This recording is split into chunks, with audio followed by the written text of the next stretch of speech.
Ma taraka minal jahli syai'an man arada ayyuhditsa fil waqti ghayra ma adharallahu fihi.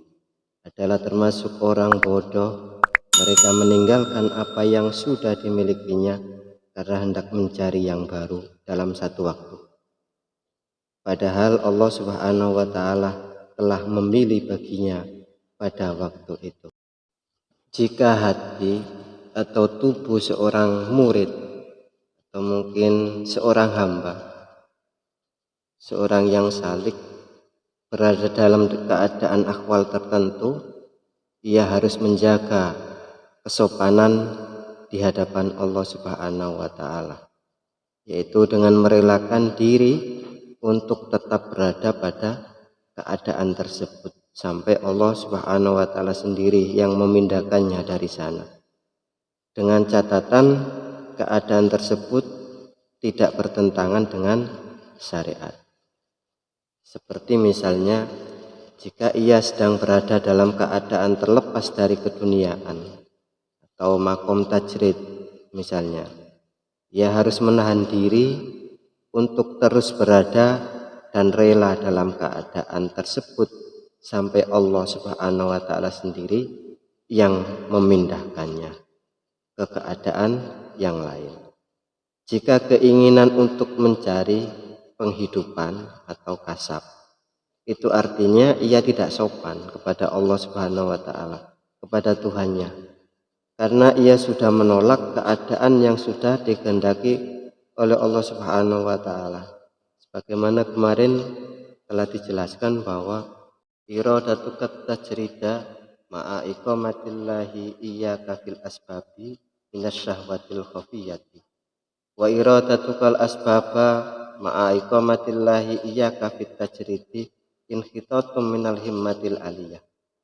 Jadi keinginanmu untuk tajrid, melulu beribadah tanpa berusaha dunia, padahal Allah masih menempatkan engkau pada golongan orang-orang yang berusaha atau orang yang kasab untuk mendapatkan kebutuhan sehari-hari, maka keinginanmu itu termasuk syahwat atau hawa nafsu yang sama.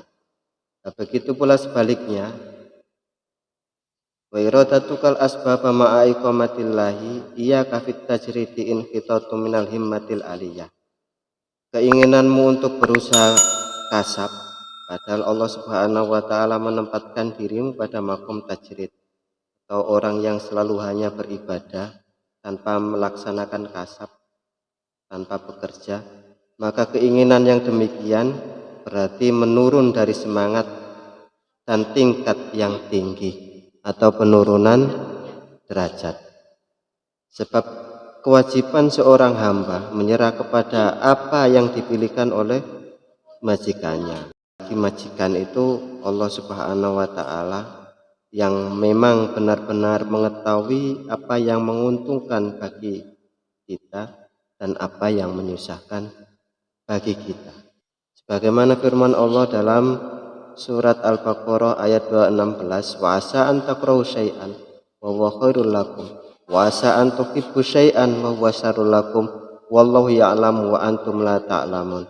Mungkin kamu membenci sesuatu padahal itulah yang baik bagimu, dan mungkin kamu suka pada sesuatu padahal itu buruk bagimu, dan Allah Maha mengetahui sedang kamu tidak mengetahui. Oleh karena itu maka jika Allah Subhanahu wa taala telah menegaskan kepada para hamba tentang hal ikhwal sesuatu, tidaklah bertentangan dengan hukumnya sendiri, sehingga dijelaskan tentang tata cara dan adab yang baik sesuai pula dengan ikhtiar manusia. Tujuan peraturan dari Allah Subhanahu wa taala bagi manusia yang berkaitan dengan pekerjaan yang telah dianugerahkan oleh Allah Subhanahu wa taala, maka seorang hamba dengan apa yang telah dianugerahkan kepadanya sebaik-baiknya tetap teguh kepada pekerjaannya, artinya bersungguh-sungguh, bermujahadah. Zikir juga perlu kesungguhan, perlu mujahadah.